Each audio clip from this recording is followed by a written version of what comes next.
तीखा चटपटा मसालेदार ऐसा मज़ेदार आम का अचार जिसे आप तैयार करेंगे मिनटों में और बग़ैर धूप लगाए इस्तेमाल करेंगे पूरे साल के लिए। बिस्मिल्लाहिर्रहमानिर्रहीम। अस्सलामुअलैकुम।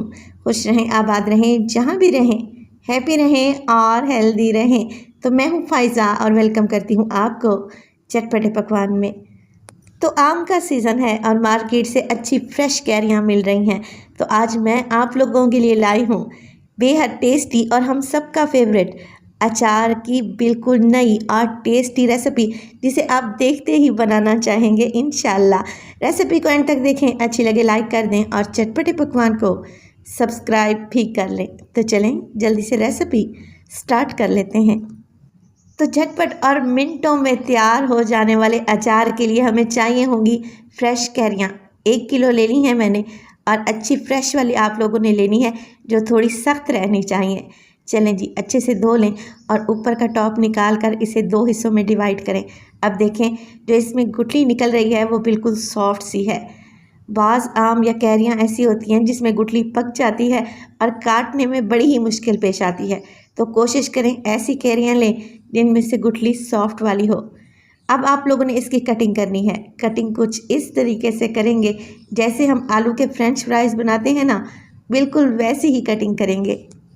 तो आप लोगों ने बचपन में देखा होगा हमारी नानियाँ दादियाँ जो अचार डालती थी उसमें आम के बड़े बड़े पीस होते थे।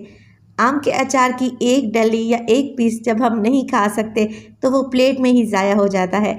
इसीलिए मैंने आम की कटिंग कुछ इस तरीके से की है कि आम का अचार बिल्कुल भी ज़ाया नहीं होगा इंशाअल्लाह ताला। चलें जी, सारी कैरियों की मैं कटिंग कर चुकी हूँ और हमें इसे छीलने की भी ज़रूरत नहीं है।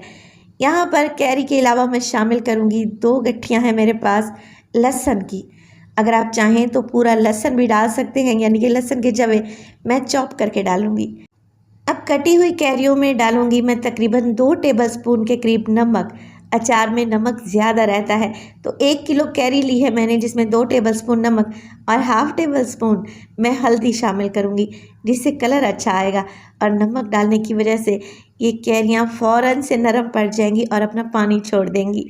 चलें जी, कवर लगाकर मिक्स करके इसे छोड़ देंगे आधे घंटे के लिए, जब तक हम मज़ेदार सा अचार के लिए मसाला बना लेते हैं। तो यहाँ पर मैं कुकिंग ऑयल का इस्तेमाल कर रही हूँ। आप लोग कहेंगे कि आम के अचार में कुकिंग ऑयल सरसों का तेल इस्तेमाल किया जाता है। जी हाँ, सरसों का तेल जायके में थोड़ा सा शार्प और तीखा होता है। अगर हम उसमें अचार डाल लें तो 1 से 1.5 महीना लगता है तेल को सेट होने में और जायका पकड़ने में। इसीलिए ये इंस्टेंट अचार है तो मैं कुकिंग ऑयल का इस्तेमाल करूँगी। आप लोग चाहें तो यहाँ पर सरसों का तेल भी डाल सकते हैं, तकरीबन 1 से 1.5 कप के बराबर। तो अगर आप सरसों का तेल इस्तेमाल करना चाह रहे हैं तो पहले उसे आप लोगों ने खूब अच्छे तरीके से गर्म करना है और गर्म करने के बाद आपने उसे ठंडा करना है और फिर इस्तेमाल करना है। चलें जी, मैंने यहाँ पर ऑयल ले लिया है तकरीबन 1.5 कप के बराबर और इस ऑयल को हल्का सा गर्म होने दूंगी और फिर इसमें डालेंगे क्रश किया हुआ लहसुन। मोटा मोटा सा मैंने क्रश करके डाला है। लहसुन को अगर टेबल स्पून में देखें तो ये है 4 से 5 टेबल स्पून। तो लहसुन को ऑयल में फ्राई करें 1 से 1.5 मिनट के लिए। लहसुन को कोई कलर नहीं देना, हल्की सी इसकी महक चली जाए और अच्छी सी खुशबू आने लगे तो फ्लेम को ऑफ कर दें। अगर लहसुन को कलर दिया तो इसका टेस्ट कड़वा भी आ सकता है। अब देखें, तेल जैसे ही ठंडा हुआ मैंने इसमें डाल दिया है 1 टेबल स्पून सौंफ, 1 टेबल स्पून कलौंजी और 1 टेबल स्पून साबित सफ़ेद ज़ीरा शामिल करूँगी। 2 टेबल स्पून इसमें शामिल कर दें धनिया, जो कि साबित ही रहना चाहिए। इसके अलावा डलेगा इसमें मेथी दाना, जो कि है हाफ़ टी स्पून, क्योंकि ये जायके में कड़वा होता है लिहाजा इसकी मिकदार कम जाएगी। 1 टेबल स्पून राई दाना भी शामिल करेंगे और इसमें डालेंगे हाफ़ टेबल स्पून कश्मीरी लाल मिर्च अच्छे कलर के लिए, और जायका देने के लिए मोटी कुटी हुई लाल मिर्च का इस्तेमाल करूँगी 1 टेबल स्पून। तो तेल अभी भी नीम गर्म है। आप लोगों ने क्या करना है, फ्लेम को ऑफ ही रखना है और इस तेल में ये सारे मसाले अच्छे तरीके से मिक्स कर लें। तो यहाँ पर एक और बात भी आप लोगों को याद दिलाती चलूँ, अगर तो आप लोगों ने चैनल को सब्सक्राइब नहीं किया प्लीज़ चैनल को सब्सक्राइब कर लें और वीडियो को भी लाइक कर दिया करें। आप सब लोगों का बेहद शुक्रिया। तकरीबन आधा घंटा हो गया है अचार में हल्दी और नमक को मिक्स किए। अब देखें इसने काफ़ी पानी छोड़ दिया है और ये अचार नरम भी पड़ चुका है। चलें जी, अब इसमें डाल देंगे ऑयल और सारे मसाले जो हमने ऑयल में मिक्स किए थे अच्छे तरीके से मिक्स करें। मिक्सिंग इतनी अच्छी करें कि एक एक कैरी पर ये मसाला अच्छे तरीके से कोट हो जाए। चलें जी, मिक्सिंग तो हो चुकी है।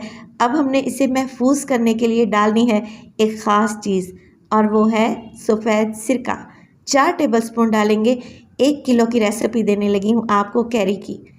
तो सिरका डालने से एक तो अचार में खट्टापन आएगा, दूसरा ये अचार को ख़राब होने से महफूज रखेगा।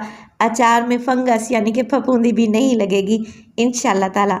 अच्छे से मिक्सिंग कर लें तो किसी एयर टाइट कंटेनर में या जार में भर कर रख लें और कोशिश करें ये जो जार आप इस्तेमाल कर रहे हैं इसमें पानी बिल्कुल भी नहीं रहना चाहिए। फिल करने के बाद आप ढक्कन लगाकर इसे रख लें, काउंटर पर ही छोड़ दें और हर एक दिन के बाद इसे अच्छे तरीके से मिक्स कर लिया करें। हर गुजरते दिन के साथ ये मज़ीद टेस्टी, शानदार और मज़ेदार होता जाएगा।